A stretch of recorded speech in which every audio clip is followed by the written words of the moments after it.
আমনের ভরা মৌসুম চলছে, তার উপর আমদানি করা চাল নিয়ে একের পর এক জাহাজ আসছে চট্টগ্রাম বন্দরে।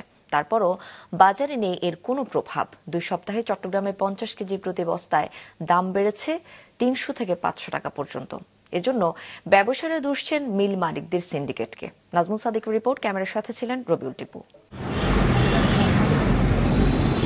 চট্টগ্রামের পাহাড়তলী পাইকারি বাজারে গত 2 সপ্তাহের ব্যবধানে 3400 থেকে 3500 টাকার কাটারি আতপ চালের 50 কেজি বস্তার দাম বেড়ে বিক্রি হচ্ছে 3900 থেকে 4100 টাকায়। পাইজাম চাল বস্তা প্রতি 2500 টাকা থেকে দাম বেড়ে বিক্রি হচ্ছে 2800 টাকারও বেশি দামে। একইভাবে মিনিকেট সহ সব ধরনের চিকন চালেরই বস্তা প্রতি দাম বেড়েছে 300 থেকে 500 টাকা। বাড়তি মোটা চালের দামও। চট্টগ্রামের চাকতাই পাইকারি বাজারের চিত্র প্রায় একই।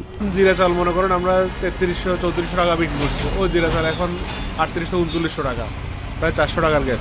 400 টাকা বাড়ছে, ওরকম 300-400 টাকা আপনার মারিচ চালেও বাড়ছে, কাঠারি আতপও বাড়ছে। মোটা চাউলগুলো 20-50 টাকা বাড়ছে, সবচাইতে বেশি বাড়ছে যে আপনার চিকন চালগুলো। বড় বড় মিলেরও জিজ্ঞেস করছে, আমরা দাম পাচ্ছি না, কম।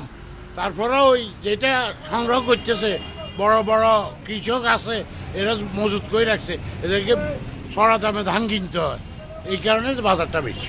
250-টিরও বেশি ডিজাইন অপশন নিয়ে ওয়ালটন স্মার্ট ফ্রিজ, বোঝে আপনার প্রয়োজন।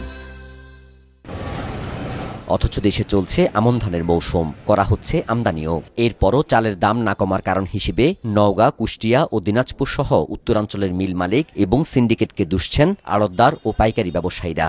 এলসি যে দাম মনে করেন আমি বলছি 2700 টাকা আমরা বিক্রি করতে পারতেছি, কিন্তু দেশি চাউলটা ওই জাতের দামটা আমরা 2700 টাকা বিক্রি করতে পারতেছি না।